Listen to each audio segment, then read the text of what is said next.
그때부터 서안에서 낙양으로 수도를 옮기면서 그때부터는 이제 동주시대, 앞에를 서주시대. 그래서 춘추시대 770년부터 시작해서 삼진이라 하는 게 453년이 있습니다.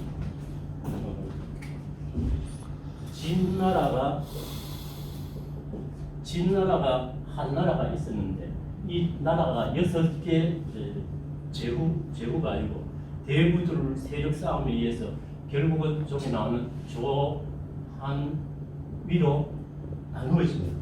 이때를 이제 삼진시대, 이 시대까지를 춘추시대라고 합니다. 춘추시대인데 이렇게 나누어진 때가 453년인데 이미 거의 망해하고 명령만 유지한 주나라에서 이 세 나라를 인정해 준 게 403년인가 그렇게 지금 기원전입니다. 그래가지고 어디부터 전국시대나 여기서부터다 혹은 학자마다 조금씩 다릅니다. 그럼 이제 춘추시대만 해도 주나라를 어느 정도 대접을 좀 했었는데 쉽게 말해서 천자나라. 그다음 삼진시대로 들어오면서부터 즉 전국시대가 시작되면서부터 완전히 천자공부고 힘센 사람이 최고인 경우. 그래서 주나라가 실제로 힘을 못 쓰고 하는 이 시기에 유가 그다음에 덕과 병가 백가쟁명의 시대에 학자와 학설이 다 다른 이렇게 이 혼란한 시대에 무지무지 많은 이론이 나왔기 때문에 그것 때문에 오히려 더 발전할 기회가 되었다. 학문으로는 오시기. 그래서 공자는 춘추 만력시대 사람이고 그 다음 뒤를 이어는 맹자는 370년 쯤에 태어났으니까 기원전 전국시대 중기 사람이고 결국 이 싸움에서 이 상황에서 인의를 부르짖는 맹자와 공자는 실질적으로는 이게 나라를 다스리는 이 시기에는 안 맞거든요. 그래서 공자라든가 맹자라든가 이 사람들이 자기의 의견을 자기의 논리를 주장을 정치에 반영을 못하고 거의 왕으로부터 제후로부터 홀대를 받고 결국은 나중에 진나라 시황제가 처음으로 통일할 때는 덕가 사상입니다. 덕가 하면 손자를 육아로 보기도 하는데 손자 제자가 바로 이사나 한비자 같은 사람들이기 때문에 덕가에 의해서 덕가 사상에 의해서 진시황이 통일을 하고 난 뒤에 이 도가락하는 것을 하면 이 전부터 노장 사상이라고도 이야기를 합니다. 그 전부터 중국 사람들 거기에 깊이 박혀 있었고 그다음 이제 육아가 나오고 했는데 결국은 덕가 사상이 끝나고 난 뒤에 한나라가 들어오면서는 이 육아를 널리 펼치려고 했습니다만 실제로 도가 사상이 주류를 이루게 됩니다. 그 한무제 때 두 태왕태후라 하는 사람 도가 신봉작이 되었습니다. 그 유명한 한무제도 마음대로 못하고 자기 할머니가 돌아가시고 난 뒤에 이제 드디어 여기에서 이제 동중서 이런 사람들이 해가지고 육아 사상이 확 펴지면서 육아가 굉장히 발달을 하는데 그 다음에 이어가지고는 어떻게 됐냐 이 한나라 말기에 되면 불가가 들어옵니다. 그 불교 사상이 들어오면서부터 옛날부터 중국에 뿌리 잡고 있던 도가 사상, 그 다음 불가 사상이 중국을 지배하게 됩니다. 한나라 조금 지나고 난 뒤부터 그 다음 불교 시대, 그 다음 당나라쯤 들어오면 이때는 완전 불교가 판을 치게 됩니다. 그래서 도교와 불교가 완전 중국 사상을 지배할 때에 다시 한 반성의 시기가 일어나는 거죠. 우리 고유의 육아 사상이 이대로 이 사상에 무너질 수 없다 해서 새로 생각난 게 신유학입니다. 그 신유학인데 이 유학이 여기에 와가지고 이미 이 지배하고 있던 이 시대에 다시 이 신유학을 그대로 적용하면 사람들은 못히죠. 그래서 뭐 주렴계라든가 정호, 정리라든가 그다음 소강저 이런 분들, 장제 이런 분들에 의해서 그 기존에 있던 오직 인간의 도리만 이야기하던 그 사상에 인주론까지 그 다음에 도가 사상과 불가 사상 어느 정도 흡수를 해가지고 나타난 유학이 신유학이라고 보시면 됩니다. 절에 가서 왜 산신각이 있죠. 거기 이제 도가 일부 사상도 수용하고 했듯이 결국은 불교가 중국에 들어가서 정착할 수 있었던 것은 쉽게 정착할 수 있었던 거예요. 다 비슷한 도가 사상이 있었기 때문에 불교가 쉽게 중국에 정착할 수 있었다. 이렇게 해서 이 유학이 우리나라는 그대로 전해서 끝까지 조선 말기까지 계속 이어집니다. 이른바 성리학이라고 하기로 주작학이라고 하기로 뭐 도학 여러 가지 이름으로 쓰이는 여기서 그대로 이어와서 우리나라를 성리학에다가 중국에서 지금도 성리학 공부를 하려는 학자들은 우리나라에 와서 중국은 그 간 자체를 쓰기 때문에 한자도 잘 이런데 중국에서는 그 다음에 여기서 양명학으로 또 쭉 이어지면서 사상이 자꾸 바뀌고 청나라에 들어오면 고정학으로 바뀌고 조금씩 바뀌었지만 그런 사상들이 우리나라에서는 완전히 이단으로 취급을 했기 때문에 우리나라에서는 주자의 사상이 그대로 이어왔고 또 흔히 우리가 말하는 사서상경이라는 말도 중국에는 없잖아요. 사서라고 하는 것은 주자가 책 4개를 이렇게 해설을 하고 요약하면서 이게 우리나라에 들어가서는 사서가 대학, 그다음 논어, 맹자, 중용이 과거 시험에 중요한 필수 과목이 되면서 그다음 시경, 역경, 서경, 사서, 삼경이 과거 시험에 과목이 되면서부터 이렇게 쭉 내려가는 상황이 됩니다. 그래서 주자 사상이 우리한테 쭉 내려와서 퇴계 스님께 와가지고는 완성을 보았다. 이렇게 생각하면 되겠습니다. 그런데 이 논어라는 책만 그래도 공자와 맹자의 생각 사이, 공자는 오직 예고, 그 다음 맹자 같은 경우에는 예로 들어가죠. 의가 거기 포함됩니다. 의가. 중앙과 권랑을 죽이는 그런 일은 신하로서 할 수 있느냐 이렇게 말했을 때 제 나라 성은 선왕하고 그 공자, 맹자 대화에 보면 그 왕을 해치는 놈은 도적이지 그 권랑이나 중앙 같은 사람은 도적에 해당되고 평범한 사내인데 그런 놈들이 백성을 어지럽혔으니까 그런 놈을 죽였다는 소리를 들어도 왕을 죽였다는 소리는 못 들었다. 이래서 완전 그 맹자는 혁명 사상가예요.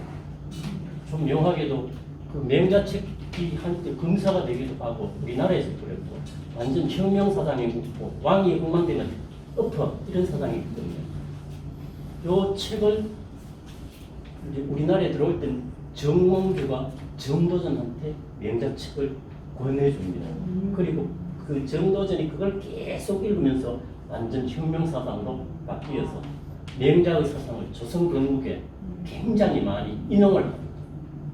고려라 하는 그 끝부분에 있는 놈들은 그건 왕이 아니고 형편없는 놈들이니까 형편없는 놈들을 없앴지 왕을 없앤 건 아니다. 이런 혁명사상, 맹자사상이고 하기 때문에 굉장히 위험한 사상이니까 맹자라는 책은 한동안 금세가 되고 특히 중국의 주원장 같은 경우는 저걸 보는 사람은 그대로 죽이는 일까지 생기고 그러면 이거 우리가 공부하는 게 논어가 아니기 때문에 이 해석을 하려고 하면은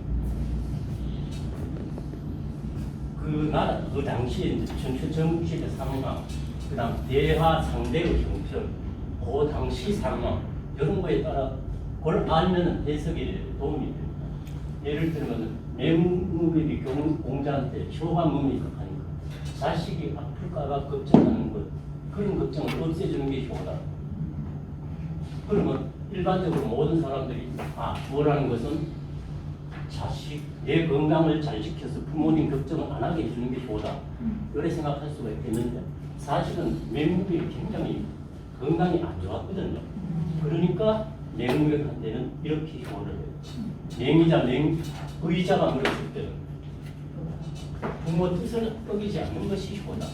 어떤 사람이 물었을 때는 좀 공손한 부모한테 공손한 그런 좀 부족한 사람한테 이거를 말해요. 그 다음 얼굴 표정이 항상 이렇게 어둡게 있는 사람한테는 반드시 부모 앞에서 얼굴을 밝게 본 것이 효다. 그 상황과 그 상태에 따라서 자꾸 이야기가 달라져요. 그리고 지금 뒤에 보면 요 밑에 이의 하야 이런 경우는 이 현토가 일정 가지를 받습니다. 조금씩 다릅니다. 층마다 다릅니다. 사람마다 다르고. 그런데 주로 끈을 잇기는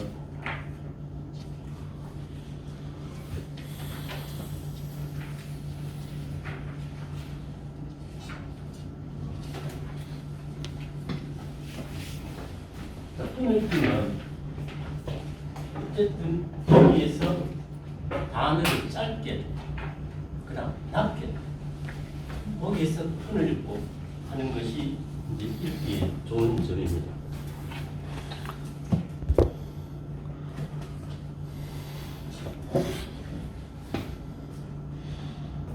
요 세 글자를 보더라도 한자를 잘 모르셔도 밑에 보면 내용이 나와 있으니까 여기는 한나라의 소열학례입니다. 이럴 때는 그냥 한소열 읽지 마시고 한소열이구나 알고 보시면 이야기가 됩니다. 그래서 저는 이제 처음에 할 때 조금 모를 때는 무슨 해석부터 봤습니다. 쭉 보고 이 정도까지 끊어주면 되겠구나. 이 정도까지 끊어주면 되겠구나 하면은 그 다음 운을 이어가지고 읽지 마시고 먼저 그냥 우리말로 한소열이 장종의 직구주알 한소열이 장종의 직구주알 이게 어느 정도 익숙해지고 그 다음 우리 선소의 무리하고 우리 앞서의 위치하라 이게 이제 어느 정도 익숙해지고 난 다음에 거기에 이제 운을 넣으면 되고 운은 하여튼 자꾸 읽어보시면 내 스스로 높낮이를 조절할 수 있고 그런 것이 이제 그리고 어디에서 끊을까?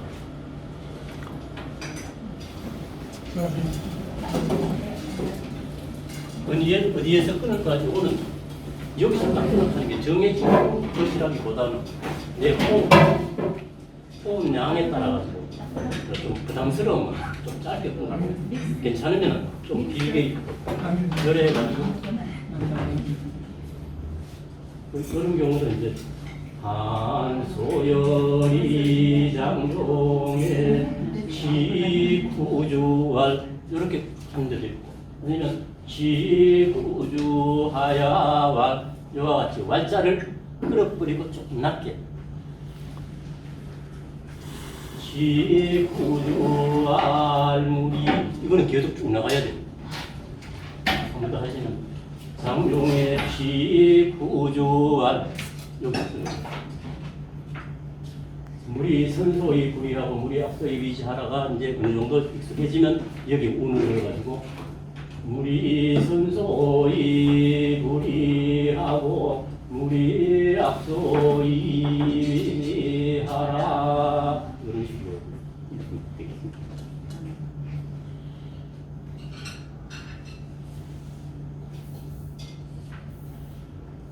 저거는 해당하는 경우는 좀 호흡이 많이 짧을 것 같으면 여기서 끊어버려요. 무리하게 하지 마요. 그 다음 내 호흡이 어느 정도 되고 끝으면 여기까지 가동해요. 아니면 경우에 따라서 말을 해는 분이 이분이기 때문에 좀 부담스러우면 여기서 끊어버리고 끝까지 갔다. 아니면 여기까지 끝까지 가거나 아니면 처음부터 끝까지 가거나 혹은 자기 성향에 따라서 좀 다르겠습니다. 제왈 견선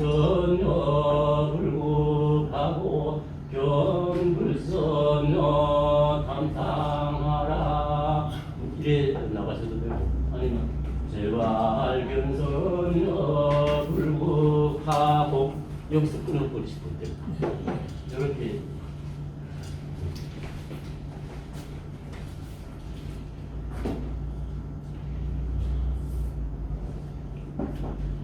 그다음 맹제왈 순천장은 존하고 끊으세요. 맹제왈 순천장은 존하고 역천장은 망이니라.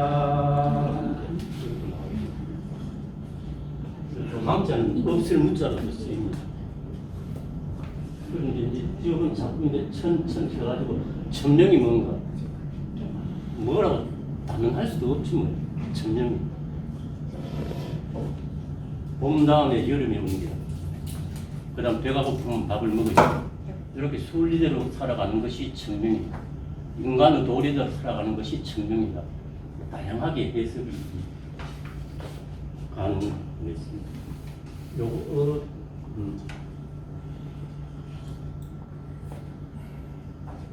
요거도 이제 여기까지 이제 그럴 수 있겠고요. 처음부터 끝까지 나가실 수 있겠고. 중간에 듣는다는 입지서의 운호대 악관이 양만인 연천 필주진이라 이런 경우도 뜻을 이제 해석을 밑에 보시면 하늘은 반드시 벌을 준다. 필주지가 되어 있지만 내용을 조금 살펴보면은 필 그다음 주지 이런 내용을 알고 보시면 한자를 모시고 뜻을 보면 조금 안 알겠습니다. 밑에 것도 마찬가지라고 생각합니다.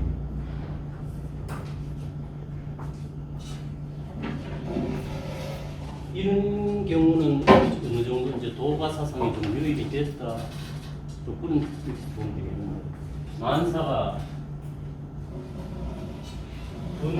이정이오늘 우생이 쓸데없이 스스로 합니다. 공자망이지만 조금 내용을 이제 뜯어보면 공자망 혹은 이것도 근의정이지만 더 자세히 하면 문수가 이미 정해져 있다. 그래서 내용을 알고 보면 알면은 읽으실 때 조금씩 읽기가 되기도 합니다. 그런 내용. 만사분이 정이 오늘 우생이 공자망이니라. 이런 식으로. 그래서 미리 요거를 이제 이걸로 만사분이 정이 오늘 어느 정도 이렇게 익히고 난 뒤에 이제 운을 넣어서 읽으면 안 좋겠나.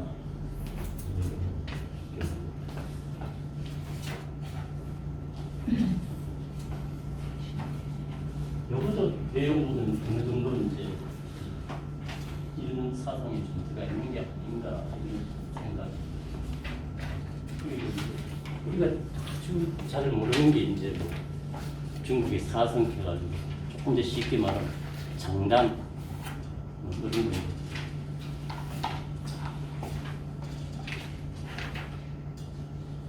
그런 경우도 등망 이 지읒 뭐 이런 등망가 그다음 천복비가 아니고 또 그런 경우는 조금 천복비 천복 사이에 있는 비서 그런 경우 그런 내용을 좀 알고 오시면 되겠다 그런 생각. 시대의 풍성중앙각이요 어쨌든지 안 그러면 중앙각이요 운태에 내갱천복비라 이렇게 나가셔도 되고 그걸 조금 연습해 보시면 안 되겠나. 오늘은 시간 다 돼가면 요 정도로 하고 자 다음 주는 오늘 공부했는 거 한번 같이 한번 읽어보겠습니다. 수고했습니다.